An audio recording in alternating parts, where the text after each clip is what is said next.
दीपक में फूल का बनना और साथ ही दीपक में मिलने वाले अलग अलग संकेत विशेष होते हैं। ऐसे में दीपक की बाती का पूरा जल जाना, बुझ जाना क्या संकेत देता है और दीपक से संबंधित कई विशेष जानकारियां इस वीडियो में प्राप्त करेंगे। देर न करते हुए शुरू करते हैं। गुरुजी ने हमेशा ही हम सभी को दीप महत्वता बताई है। गुरुदेव कहते हैं दीपक लगाना कोई साधारण प्रक्रिया नहीं है, यह आवाहन है हमारे देवी देवताओं का। किसी भी शुभ कार्य या किसी भी विशेष कार्य में सबसे पहले दीप प्रज्वलित किया जाता है। ऐसी मान्यता है कि ऐसा करने से हमारे जो देवता होते हैं, हमारे पितृ होते हैं, हमारे आराध्य कुल देवी माँ होती है, वह हमारे घर तक आती हैं कि मेरे भक्त ने मुझे पुकारा है, मुझे स्मरण किया है, मुझे आमंत्रण भेजा है, मुझे उसकी रक्षा और उसकी मनोकामना सिद्धि के लिए जाना पड़ेगा। या इसे अलग अलग जो है शब्द स्वरूपों में पिरोकर देखा जाता है। कुल मिलाकर दीप लगाना सबसे प्रमुख हिंदू धर्म में कार्य के स्वरूप में जाना जाता है। तो दीपक जब भी प्रज्वलित किया जाता है तो अपने आप में उस स्थान पर एक पॉजिटिव एनर्जी और देवी देवताओं का वास होता है। तभी तो कहा जाता है हर घर के दरवाजे पर शाम के समय दीपक लगाना चाहिए। अपने घर के जो मंदिर है वहाँ पर 2 दीप का होना गुरुजी कहते हैं आवश्यक है, जिसमें एक दीपक सबसे पहले लगाएं जो अखंड रूप से जलता रहे और दूसरा दीपक आप सभी को आवश्यक रूप से ऐसे लगाना है कि उसे पूरे घर में घुमाएं, उसी से देवताओं की आरती करें।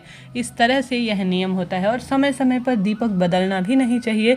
जितना दीपक पुराना होता है उतना वह अभिमंत्रित होता है और विशेष हो जाता है।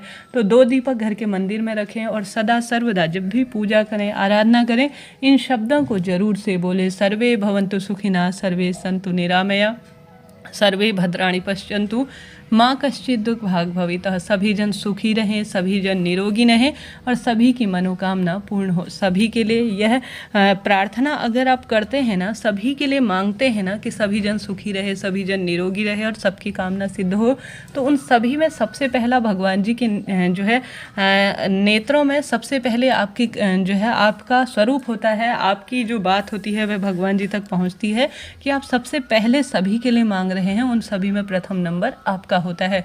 तो जब भी पूजा करें, जब भी पाठ करें तो इसके लिए जरूर से कहें और भूल चूक के लिए क्षमा प्रार्थी हो। भगवान जी को कभी कभी हमेशा मांगने के स्वरूप में जो है पूजा ना करें। हमेशा जो है यही ना कहें कि भगवान जी मुझे जो है यह चाहिए वह चाहिए। नहीं जी, ऐसा नहीं।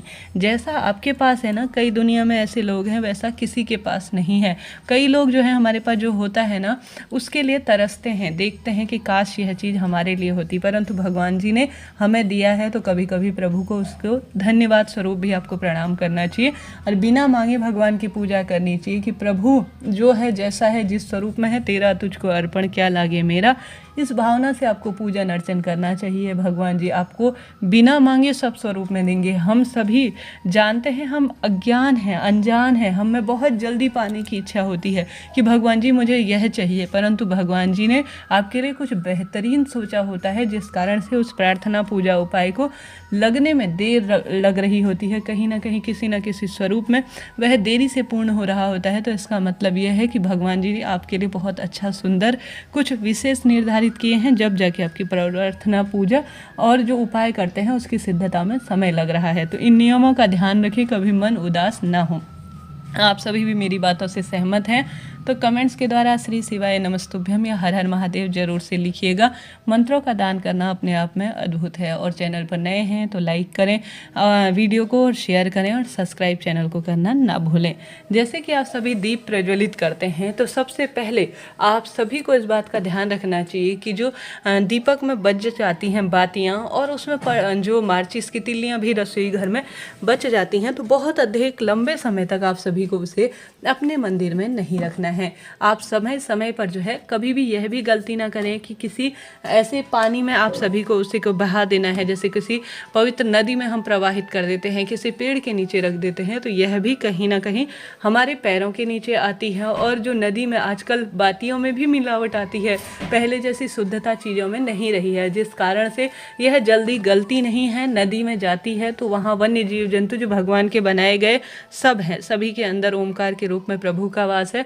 तो कहीं ना कहीं उन्हें हानि पहुंचाते हैं। ऐसे में इनको नदी में प्रवाहित करना या पीपल वृक्ष की जड़ में डालना ठीक नहीं होता है। पीपल वृक्ष या किसी पवित्र पेड़ के नीचे भी यह पैरों में आती हैं। तो ऐसी स्थिति में आप सभी को ध्यान रखना है कि इन चीज़ों को थोड़ा सा इकट्ठा कर लें, ज़्यादा भी नहीं, थोड़ा सा इकट्ठा कर लें और उसके बाद एक कपूर डालकर विशेष तरीके से उसे पूर्ण रूप से भस्म कर दें या पूर्ण रूप से जो है प्रज्वलित हो जाने दें।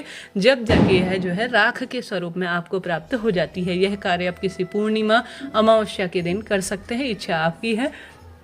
महीने भर की बात ही या उससे कम 15 दिन की बात ही, क्योंकि 15 दिन में अमावस्या पूर्णिमा हमें समय समय पर यह विशेष तिथियां प्राप्त होती रहती हैं। तो उन्हें पूर्ण रूप से भस्म करने के बाद, ज्योत पूर्ण रूप से जल जाने के बाद आप सभी उन्हें जो है पूर्ण रूप से उसमें अवशोषित हो जाने के बाद आप सभी को उसे जो है राख स्वरूप में प्राप्त हो जाने के बाद अपने ही घर के गमले या लॉन इत्यादि में या अपने खेत में राख को बिखेर देना चाहिए, छोड़ देना चाहिए। ऐसी मान्यता है। इससे प्रभु की जो पूर्ण है, भगवान की जो शक्ति है, मंत्रों की अभिमंत्रित जो विशेष दिव्य चीज होती है वह घर में ही रहती है और भगवान जी घर पर ही उस स्वरूप में विद्यमान होते हैं और जीवन खुशियों से भर जाता है। तो आप सभी को जरूर से इन चीज़ों को नियमबद्ध तरीके से करने का प्रयत्न करना चाहिए। यही ऐसे वैसे यहीं बिखरता हुआ यह चीज़ सही नहीं माना जाता। हमेशा कुछ भी आप नहीं कर सकते हैं, परंतु दीप प्रज्वलित जरूर से करें। दीपक प्रज्वलित करने के बाद इस बात का भी ध्यान रखें कि दीपक जो है पूर्ण रूप से, कभी मासिक धर्म हो तो भी आपको दीपक जो है किसी न किसी स्वरूप में आपसे नहीं जल पाता है, परंतु अपने बच्चे को इस कार्य में लगाएं। कुल मिलाकर दीपक जलाने की जो नियम है उसे टूटने ना दें, उसे किसी न किसी स्वरूप में आप प्रज्वलित होने दें। इस नियम का ध्यान रखें, इस कार्य का ध्यान रखें, तब आपका जीवन सार्थक होगा, सफल होगा। बच्चों को आप सिखाएं कि आज बेटा मैं नहीं कर सकती हूँ, आप दीपक लगाएं घर के मंदिर में, परंतु नियम को टूटने न दें। इन चीज़ों का ध्यान रखें, जीवन सफल हो जाएगा। इस तरह से आप सभी को करना है। साथ ही दीपक का पूर्ण रूप से जो दीपक में फूल मिलने का, फूल बनने का संकेत होता है वह बहुत विशेष होता है। जब आप अपने आराध्य के समक्ष अपनी सब बात रखते हैं, दीपक लगाते हैं, तो दीपक में फूल के स्वरूप में अलग अलग आकृति बनती है। जैसे कि दीपक में जो है फूल का स्वरूप बने, चंद्रमा की आकृति बने, या दीपक में जो है अलग अलग तरह से कभी माता रानी के नेत्र उभरते हैं, महादेव का त्रिशूल का सा स्वरूप उभरता है, तो यह साक्षात भगवान जी के दर्शन देने के स्वरूप के रूप में जाना जाता है। तो मन में कोई चिंता न लाएं, मन में किसी तरह का भ्रम न पालें, कोई भी ऐसा मन में दुविधा के संशय में ना आए कि हम सभी जो है कैसे, इसका क्या अर्थ है, किस स्वरूप में है। यह बहुत शुभ माना जाता है, यह बहुत सफल माना जाता है आपकी पूजा आराधना सफल होने से। इससे